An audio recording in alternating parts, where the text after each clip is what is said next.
जितने हमें वॉच कर रहे हैं को वेलकम। कलाम खुदा में से आज पौलुस रसूल के खतूत में से जो कुरिन्थुस की कलीसिया को लिखा गया पहला खत है, उसका 15वां बाब है और उसकी 19वीं आयत मुकद्दसा जो है उसको हम तिलावत करेंगे। खुदा की बंदी एस्टर कलाम का ये हिस्सा पढ़ने में हमारी मदद करेंगी, तो मेरी दरख्वास्त है कि आप ज़रूर पहला कुरिन्थियों 15वें बाब की 19वीं आयत मुकद्दसा जो है हमारे साथ मिलकर पाक कलाम में से देखें। जितने भी नाज़रीन हैं वो भी बाइबल मुकद्दस को खोलें और हमारे साथ मिलकर खुदा के कलाम को ध्यान से सुनें। जी, खुदा के कलाम मुकद्दस में रकम है, अगर हम सिर्फ इसी जिंदगी में, हाँ क्या लिखा है, अगर हम सिर्फ इसी जिंदगी में मसीह में उम्मीद रखते हैं तो सब आदमियों से ज्यादा बदनसीब है। पाक कलाम के पढ़े, सुने और समझे और कबूल किए जाने पर खुदावंद की बरकत सबके आमीन। बड़ा सख्त ये हवाला है हमारे लिए। आज का जो पैगाम है, जो आयत मुकद्दसा पढ़ी गई है, इसमें जो खूबसूरत पैगाम है जो हम तक आज खुदा अपने कलाम के वसीला से पहुंचाना चाहता है, वो आज ये है, सब आदमियों में से ज्यादा बदनसीब। फिर सुन ले, सब आदमियों से ज्यादा बदनसीब। मैं फिर रिपीट करता हूं, सब आदमियों से ज्यादा बदनसीब। मेरे साथ बोलें, सब आदमियों से ज्यादा बदनसीब। ये आज का टॉपिक है। अगर हम सिर्फ इसी जिंदगी से मुराद क्या है, जो हमारी जमीनी जिंदगी है, वो जिंदगी जो 50 साल की भी है, 60 साल की भी है, 70 साल की भी है, 80 साल की भी है। पाकिस्तान में लोगों की जो औसतन उम्र है वो बहुत थोड़ी है, 60-65 साल के एवरेज है यहाँ पर, या बल्कि अगर हम देखें तो ये और भी नीचे आती जा रही है और लोग जवानी में इस दुनिया से जा रहे हैं। और जो मगरबी ममालिक हैं, वेस्टर्न वर्ल्ड है, वहाँ पर लोगों की 80+ या इससे भी ऊपर लोग जाते हैं और फिर ये ज़मीनी ज़िंदगी उनकी ख़त्म होती है। कलाम फरमाता है, अगर हम सिर्फ इसी ज़िंदगी में, जो ज़िंदगी ज़मीन पर हम गुजारते हैं, अगर इसी ज़िंदगी में मसीह में उम्मीद रखते हैं, हम यीशु के पास सिर्फ इसलिए आते हैं कि वो हमारी जिस्मानी ज़रूरतों पूरा कर दे, तो फिर कलाम फरमाता है, तो सब आदमियों में सबसे ज्यादा बदनसीब है। ये बदनसीबी है उन लोगों की जिन्होंने रूहानी जिंदगी को सिर्फ जिस्मानी चीजों के साथ जोड़ा हुआ है। कई लोग कहते हैं जी उसको बड़ी बरकत है जी, उसको बड़े पैसे ने, उसको बड़ा घर बड़ा उन्हें वधिया बनाया है, टाइलां बड़ियां उन्हें प्यारियां लगाइया ने, हाँ जी, ऊपर खुदा मेरा चौपान है मुझे कमी ना होगी, वो भी लिखा हुआ है। तो फिर जब पता चलता है कि जी वो कारोबार कादा करता है, तो फिर कहते नहीं यार, वो कारोबार वो अपना प्राइवेट ही है, कोई प्राइवेट ही कारोबार है। तो कई रिश्वत को भी कहते हैं ना, आपको पता, कहते जी तनख्वाह तो चलो थोड़ी है, उत्तों काफी बन जाते हैं। आपको पता है, लोग इस तरह की, लोगों ने ये जो वर्ड है ईजाद किए हुए हैं रिश्वत के लिए, ठगियों के लिए, बेईमानियों के लिए, और फ्रॉड और धोखेदही से जो दौलत जमा करते हैं, वो कहते हैं वो ऊपरों बड़े पैसे बन जाते हैं। उन्होंने मानते ही नहीं है कि ये गलत काम है, वो कहने के ऊपरों बड़े पैसे मिल जाते हैं। मैं आज आपकी खिदमत में ये पैगाम रखना चाहता हूं, वो लोग जो सिर्फ इसी जिंदगी में उम्मीद रखते हैं, कलाम फरमाता है, वो सब आदमियों में से ज्यादा बदनसीब है। ये बदनसीबी है उनकी, ये नफे का सौदा नहीं है। चर्च आना ये बड़ी गौरतलब बात है। कई लोग चर्च आते हैं सिर्फ अपनी बदनी शिफा के लिए, ऐसे ही है ना, दुआ के लिए आते हैं। कई तो ऐसे हैं वो मीटिंग से पहले आ जाए, वो कहते हैं जी हम दूर से आए हैं, साड़ी दुआ कर दो ही वापस जाना कि सानू शिफा मिल जाए, हमारे लिए दुआ कर दे, हमारा प्रॉब्लम हल हो जाए। वो सिर्फ चर्च इसीलिए आते हैं। उनका मकसद, उनकी आने की जो तरजीह है वो ये नहीं है कि हम खुदा का कलाम सुने, हम खुदा का कलाम सुनकर तौबा करें, हम कलाम सुने और बपतिस्मा लें, हम पाकरू को हासिल करें, हम पाकरू की जुबानें बोलें, हम खुदा की नेमतें हासिल करें, पाकरू की नेमतें ऑपरेट हो हमारी जिंदगी में। उनका हर किसी ये मकसद नहीं होता, वो अपने और मकसद के लिए चर्च में तशरीफ लाते हैं। और कलाम उन्हें क्या कहता है? कलाम कहता है अगर हम सिर्फ इसी जिंदगी में मसीह में उम्मीद रखते हैं तो सब आदमियों से ज्यादा बदनसीब है। यह बदनसीबी है, यह बदनसीबी है उन लोगों की जो सिर्फ अपनी जिस्मानी जरूरतों के लिए खुदा के कदमों में आते हैं। अगर हम कुलूसियों 3 बाब की 2 आयत पढ़ें, आओ देखिए खुदा के कलाम में से एक और हवाला हम देखेंगे। यह भी बड़ा खास है इसी मुनासबत से कि हमें जमीन पर की नहीं बल्कि आलम बाला की चीजों की तलाश करनी है। कुलूसियों 3 बाब की 2 आयत मुकद्दसा, जी खुदा की बंदी हमारे लिए पढ़ेंगी। कुलूसियों 3 बाब है, 2 आयत है। आलम बाला की चीजों के ख्याल में, आलम बाला की चीजों के ख्याल में रहो, ना कि जमीन पर, ना कि जमीन पर की चीजों के। कौन सी चीजों के ख्याल में रहना है? आलम बाला। यानी ये नहीं कि आप चर्च में आए और आपके ख्यालात जो हैं वो सिर्फ जिस्मानी चीजों के लिए हैं। कलाम खुदा फरमाता है कि हमारा बाप हमारे मांगने से पहले ही जानता है, उसे पता है। अगरचे पाक कलाम में लिखा है मांगो तो तुमको दिया जाएगा, ढूंढो तो पाओगे, खटखटाओ तो वो तुम्हारे लिए।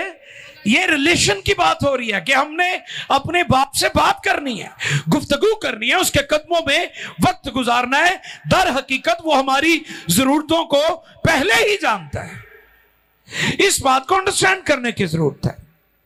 पौलुस रसूल हमें नेक्स्ट लेवल पर लेकर जाना चाहते हैं कि हमारी तरजीह जो है जमीनी जिस्मानी चीजें नहीं होनी चाहिए। हमने खुदा बाप और उसके बेटे और पाकरू की मर्जी और रहनुमाई में चलना है। और कलाम फरमाता है पहले ढूंढो तुम उसकी, तो बाकी जो चीजें हैं वो तुम्हें खुद ब खुद मिल जाएंगी।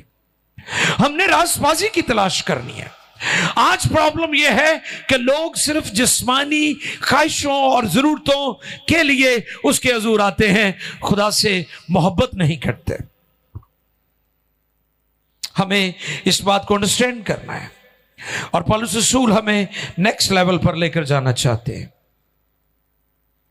हमारे नजदीक खुदा का कलाम, खुदा और उसका बेटा यीशु और पाकरू कीमती होना चाहिए, चीजें नहीं।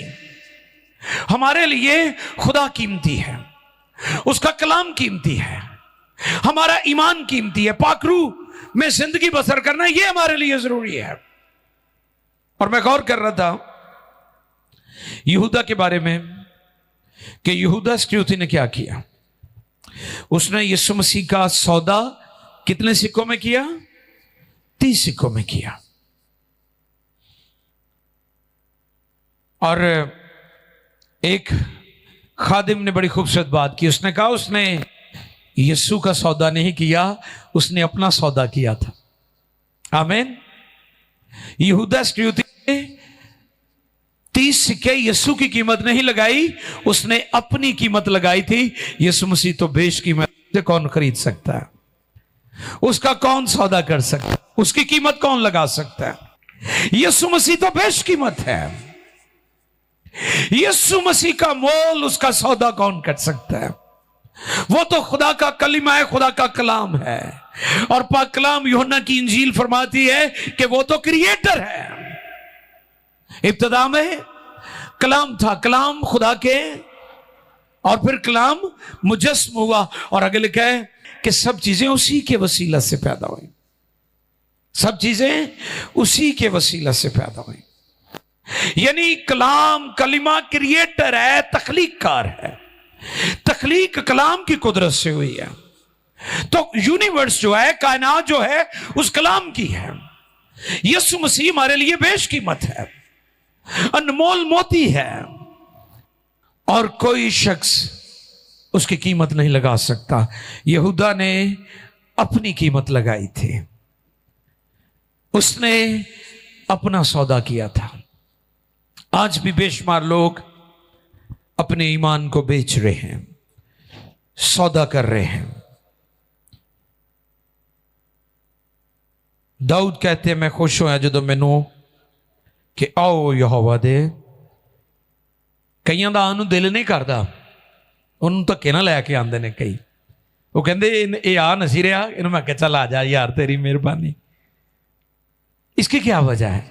इसकी वजह यह है कि खुदा उनके नजदीक कीमती एवं ही है। ठीक है, जो चले गए तो चले गए, नहीं गए तो ना गए। जो लोग मजबूर होकर खुदा के घर में आते हैं, मजबूरी के साथ परस्तिश और इबादत करते हैं, बार बार कहने से उन्हें खुदा के घर में लाया जाता है, उनके लिए मेरा पैगाम है कि अगर आप ये समझेंगे कि खुदा मेरे लिए कीमती है, उसका कलाम कीमती है, उसका बेटा कीमती है, रुल कुछ मेरे लिए कीमती है, खुदा के घर में जाना जरूरी है, तो फिर आप भी दाऊद की तरह कहेंगे, मैं खुश होया जो मैनू आखन लगे आओ यहोवा दे। क्योंकि आप फिर समझते हैं कि खुदा मेरी दौलत है। चर्च, कलीसिया को आज अंडरस्टैंड करने की जरूरत है, कलीसिया को समझने की जरूरत है। बड़े अफसोस के साथ ये बात बार करता हूं, अक्सर कहता हूं कि चर्च को कमर्शलाइज कर दिया गया है।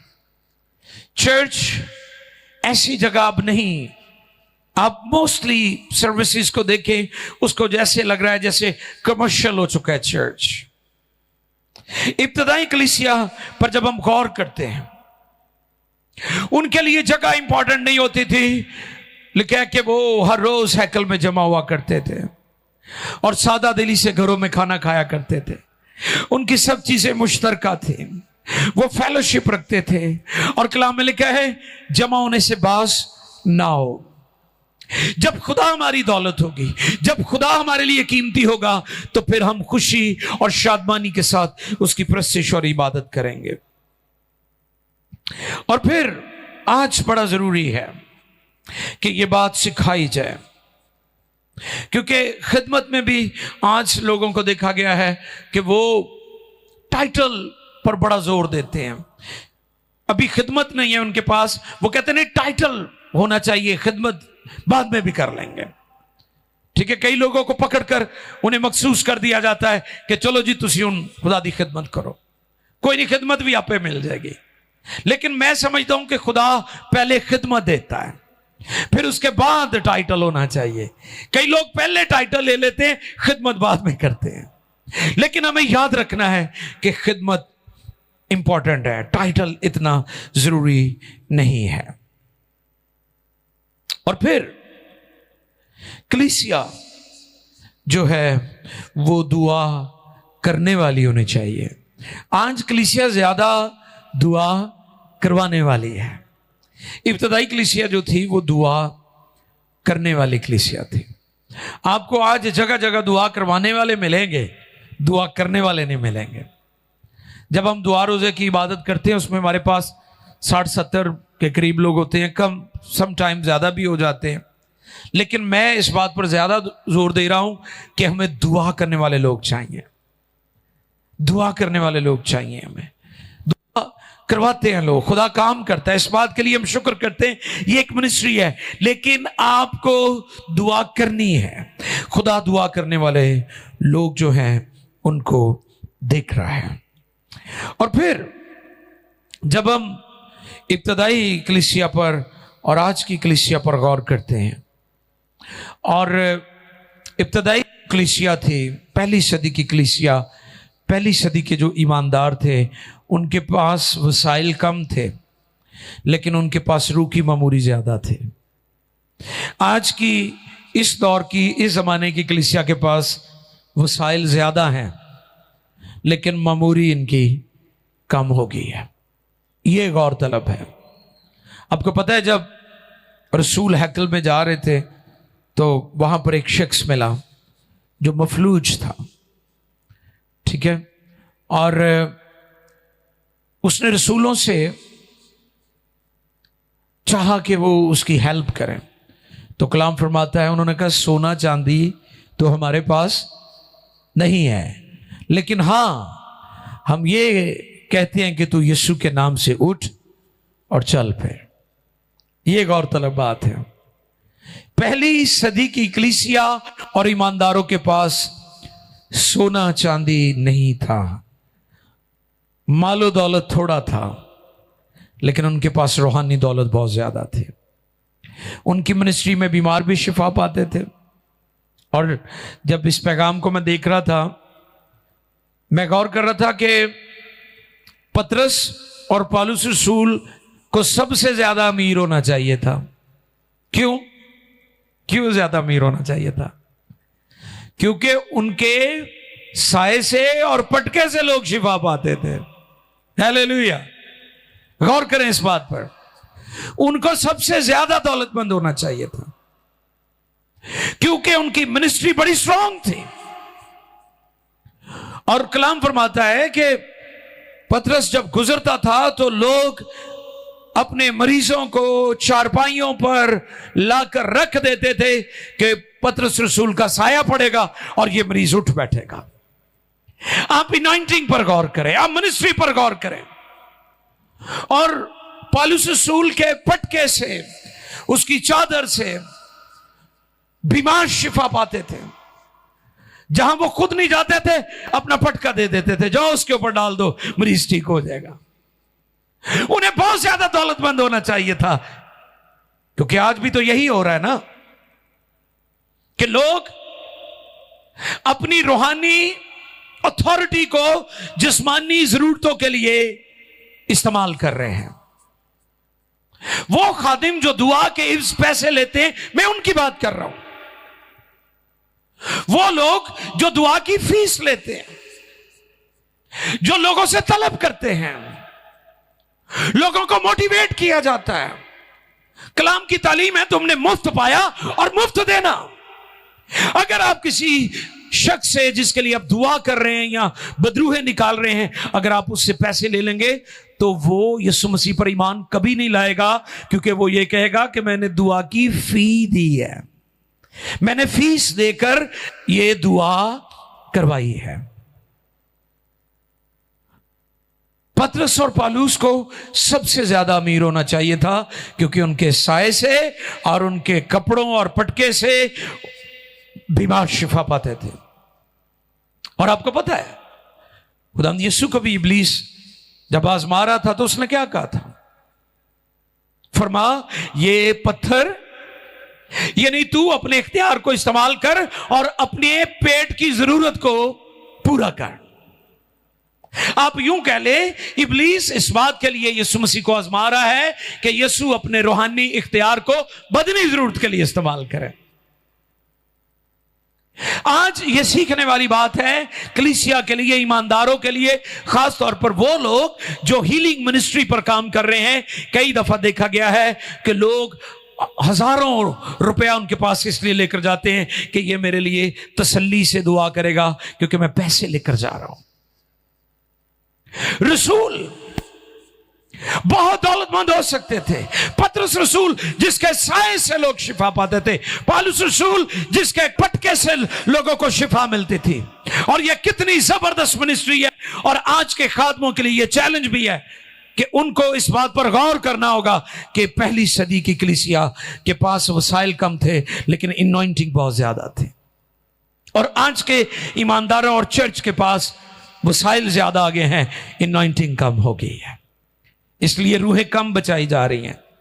और यह बात मैं अक्सर सिखाता हूं कि पतरस ने मुनादी की, एक उसके वांस ने 3000 लोगों को बचा लिया। एक पैगाम, एक शख्स ने मुनादी की, 3000 बच गए। आज 3000 मुनादी कर रहे हैं, एक रूह नहीं बच रही, क्योंकि वो आलिम बामल थे। वो जो प्रीच करते थे वो उन किरदार के साथ जुड़ा हुआ था, उनके कैरेक्टर के साथ जुड़ा हुआ था। और फिर मैं ये बात आपकी खिदमत में रखना चाहता हूं कि रसूलों के साए से, उनके पटके से बीमार शिफा पाते थे, लेकिन उन्होंने अपने रूहानी इख्तियार को जिस्मानी ज़रूरतों के लिए इस्तेमाल। आज ही मैं बात कर रहा था प्रोफेसर साहब के साथ, मैं और एस्टर, के दो तरह के खादमीन हैं। नंबर एक, वो जो बाइबल के लिए खुद खर्च हो गए हैं। पहली किस्म उन खुदाम की है जिन्होंने अपनी सेहत, अपनी औलाद, अपने खानदान, अपना वक्त, अपनी एज नहीं देखी, अपनी सेहत नहीं देखी, हालात नहीं देखे, मौसम नहीं देखे, और उन्होंने अपना आप बाइबल के प्रचार और बाइबल के इश्तहार के लिए खर्च कर दिया। और दूसरी किस्म उन खुदाम और ईमानदारों की है जो खुद तो खर्च नहीं हुए लेकिन बाइबल को अपने लिए खर्च कर रहे हैं, बाइबल को सामने रखकर अपनी जरूरतों का डंडोरा पीट रहे हैं। आइए गौर करें कि रसूलों के साए और पटके से लोग शिफा पाते थे, लेकिन उन्होंने अपनी स्पिरिचुअल अथॉरिटी को अपनी बदनी जरूरतों के लिए इस्तेमाल नहीं किया, क्योंकि वो जानते थे कि जिस खुदा ने मैंने निजात दी है रोटी कपड़ा मकान भी देगा। और पौलुस रसूल के बारे में कलाम फरमाता है कि वो अपने हाथ से मेहनत मजदूरी करते थे। तंबू, ये टेंट जो लगा हुआ है हमारी ग्राउंड में, ये काम करते थे हाथ से सिलाई करके।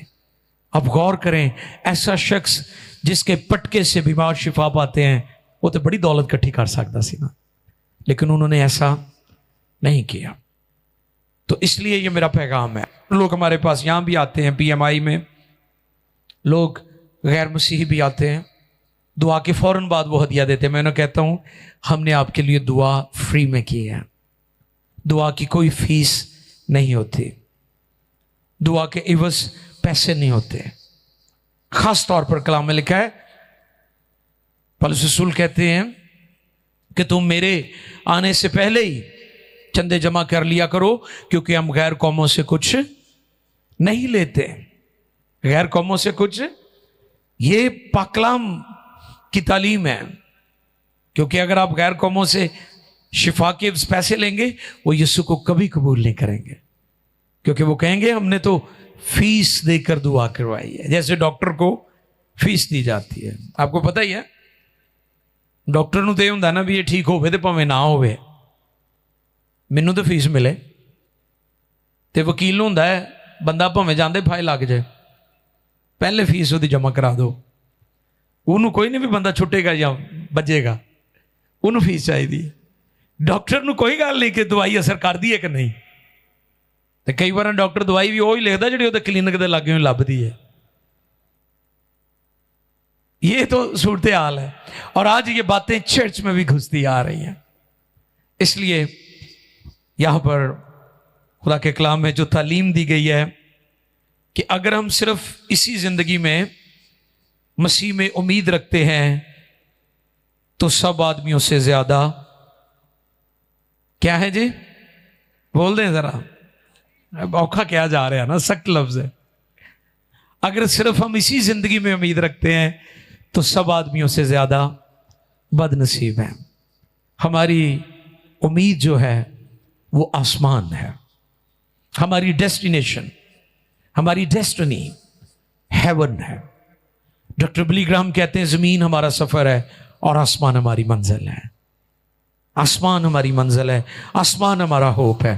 तो इसलिए हम खुदावन कादर मुतलक खुदा के हुजूर आसमानी आलम वाला की चीजों के ख्याल में रहें, ना कि जमीन पर की चीजों।